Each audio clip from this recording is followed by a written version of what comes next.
बिस्मिल्लाहिर्रहमानिर्रहीम अस्सलातु वस्सलामु अलैका या रसूल अल्लाह व अला आलिका व अस्हाबिका या हबीब अल्लाह।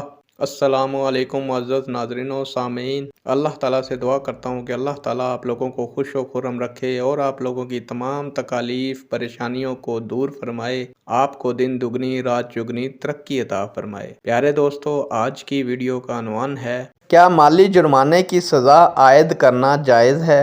उम्मीद करूंगा कि ये मालूमात आपके इल्म में इजाफा फरमाएगी और आप इस वीडियो को शेयर करेंगे, चैनल को सब्सक्राइब करेंगे ताकि दूसरे लोग भी इस मालूमात से मुस्तफ़ीद हो सकें। बढ़ते हैं वीडियो की जानिब। माली जुर्माने को फ़क़ही इस्तिलाह में ताज़ीरे माली का नाम दिया जाता है। कुछ उलमा इसके अदम जवाज़ के कायल हैं, ताहम कत्ल ख़ता के खून बहा, ज़हार और किस्म के कफ़ारा वगैरह की सूरत ताज़ीरे माली की कई मिसालें शरीयत इस्लामिया में मौजूद हैं, जिन पर मरवजा माली जुर्माने को क़ियास किया जा सकता है। इसी तरह जिस्मानी अज़ा के क़सास के साथ दीद की सूरत भी मौजूद है, जिसमें फ़रीक़ीन की रज़ामंदी से माल की किसी मिक़दार पर सुलह कर ली जाती है। ये तमाम माली जुर्माने की सूरतें हैं। खुलासा ये है कि काजी या वाली की सवाबदीद के मुताबिक माली ताज़ीज़ जायज़ है।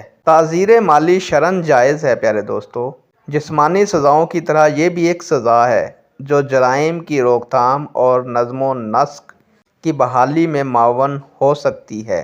इसलिए हम ताज़ीरे माली या माली जुर्माने के जवाज़ के कायल हैं।